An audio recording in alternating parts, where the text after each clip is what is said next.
வணக்கம், hi, hello everyone. Welcome back to Suganthan's home.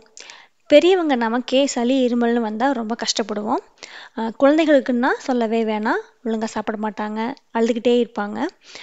அப்படிப்பட்ட குழந்தைங்களுக்கு எப்படி வீட்டிலேயே எளிய முறையில் குணப்படுத்தலாம் இந்த சளியை அப்படிங்கிறத இந்த வீடியோவில் காமிக்க போகிறேன்.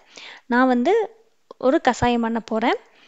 இந்த கஷாயத்துக்கு என்னென்ன யூஸ் பண்ணியிருக்கேன் அப்படின்னா, கருந்துளசி, கற்பூரவள்ளி இலை, பாதி வெத்தலை, அப்புறம் திருநீற்று பச்சை இலை. ஃபஸ்ட்டு தண்ணியை அடுப்பில் வச்சுக்கோங்க. இதில் இந்த இலையெல்லாம் குட்டி குட்டியாக கட் பண்ணி உள்ளே போட்டுக்கோங்க. இது நல்லா கொதிக்கட்டும்.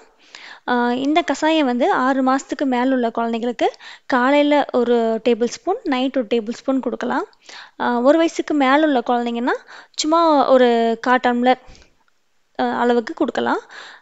எப்பப்போ ரொம்ப டிஸ்கம்ஃபர்ட்டாக ஃபீல் பண்ணுறாங்களோ அப்போ வந்து இதை கொஞ்சம் கொடுக்கலாம். பெரியவங்க வந்து இதை டீ மாதிரி வச்சு குடிக்கலாம். இதில் வந்து கொஞ்சம் சர்க்கரை, கொத்தமல்லி நுணுக்கி போட்டு, இஞ்சி அல்லது சுக்கை தட்டி போட்டு, கூடவே மிளகு கொஞ்சம் தட்டி போட்டு டீ மாதிரி போட்டு குடிக்கலாம். தொண்டைக்கு நல்லா இதமாக இருக்கும். சளியை வந்து நல்லா கரைக்க வந்து ஹெல்ப் பண்ணும். கண்டிப்பாக இதை 6 மாதத்துக்கு உள்ள குழந்தைங்களுக்கு கொடுக்கக்கூடாது. அவ்வளோதான், இது கொதிக்க ஆரம்பிச்சிடுச்சு. இதுக்கப்புறம் இதை வடிச்சிக்கலாம். இதெல்லாம் ஆறுனதுக்கப்புறமா குழந்தைங்களுக்கு கொடுக்கலாம்.